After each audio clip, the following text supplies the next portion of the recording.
Hi, this is Scott Garibay, and today I want to talk about Dungeons and Dragons, and I want to talk about pushing our narrative further as dungeon masters by understanding American era film and through the lens of Patrick Willem, who is a brilliant movie reviewer, and he has a brilliant understanding of the 1990s film era that is useful to us as dungeon masters to push our narrative farther by understanding what types of stories we can tell. Okay, and we're gonna understand this from the greatest storytellers, the greatest secular storytellers that have ever lived next to dungeon masters. We are at the top of the hierarchy. We're more important than any filmmaker could ever be because we tell incredibly valuable, incredibly personal stories. Filmmakers don't do that. Filmmakers don't tell incredibly valuable, incredibly personal stories, and that's linked. They can't tell valuable stories because they can't tell personal stories, right? Film is an incredibly impersonal medium, right? It's made for millions, whereas what dungeon masters are doing at the table is handcrafted, truly bespoke narrative, the likes of which have never been seen in the history of humanity. Dungeon masters are truly a fundamentally different type of storyteller. They're truly incredible. All right, let's talk about 1990s films as explained by Patrick Willem. So Patrick Willem explained that in the 90s, the film era shifted to tell stories of regular people, right? And it was focused on their collective humanity. So let me give you three examples of this. The three examples of this come from three different actors: um, Tom Hanks, Jeff Bridges, and Wesley Snipes. Okay, all right, let's go. All right. So, what are the three films? Forrest Gump. This is very much the story of a regular person, right? There's no genre here. There's no superpowers here. There's no. It's just regular people, and more than anything, Forrest Gump is a story of our collective humanity, right? And Forrest Gump is a tour of American history from a regular American's perspective, right? And he is touring America through regular American history, and is very much kind of illustrating the lives of regular American people, their collective humanity, right? So it's a perfect example of an iconic '90s new movie. And so in the '90s, we moved to telling these very these stories of regular people and their collective humanity. What's the next example of this? Next example of this is The Big Lebowski. The Dude, right? I like The Dude is so iconic in film and such a perfect illustration of a regular dude, right, of a regular person, right? That The Dude is iconically known, right? Like The Dude is this chill guy who kind of floats through life, not caring very much about anything, right? And has a friend who's played by John Goodman, who cares a lot about everything, right? And the dude is cool, and his friend is so uncool, right? Like, very much, and I think that's really, and the movie, and what do they care about? They care about bowling. They genuinely care about bowling, which is really pretty wild. Like, and it's a fascinating film about regular people, things happening to regular people, a story centered around regular people, right? So very much, a story about regular people. I think that's just the best way to say it, right? So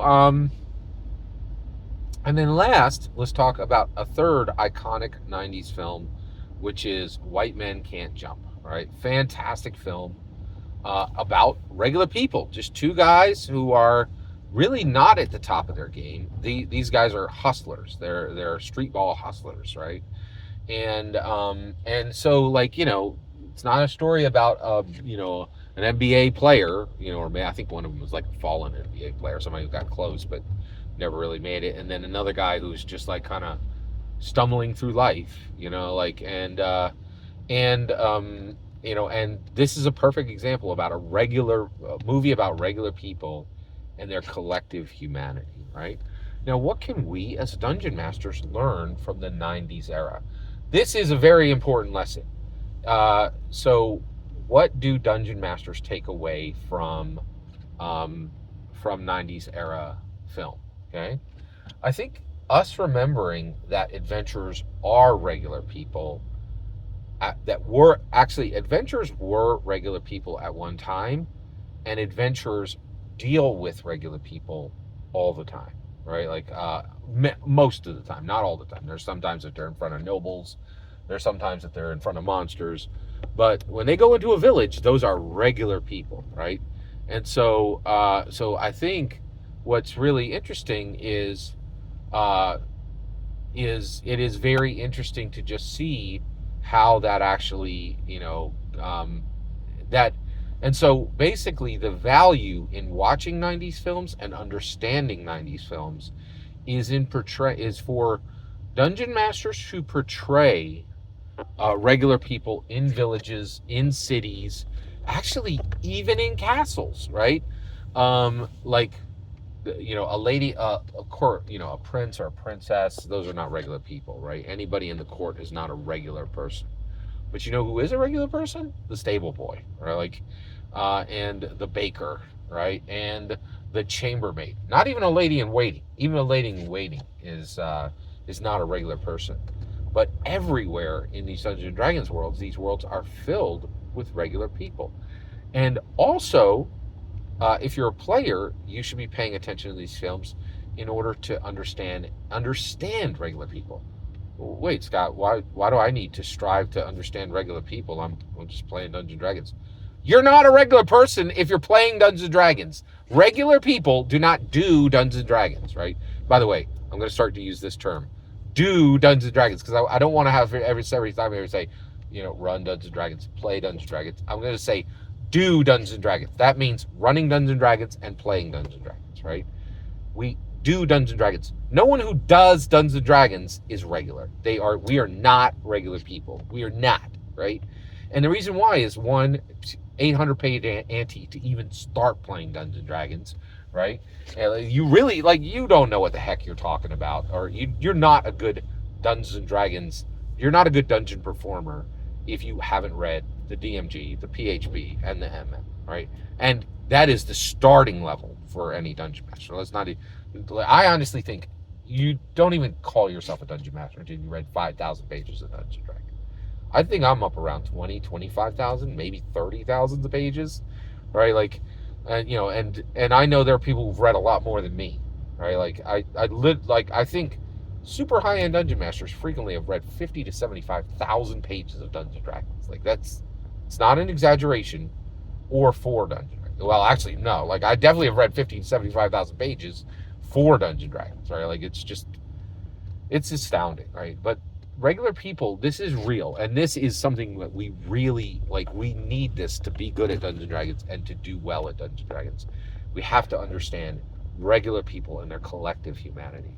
So if you really want to transform the way you do Dungeons and Dragons, then you absolutely should be powerfully understanding the 1990s era of American film, which was about regular people and their collective humanity. Thank you, Patrick William, for absolutely brilliant content and for helping me to be a better dungeon master. Every single word you just heard is nothing more, nothing less than my humble opinion. Please consider subscribing and have a wonderful millennium.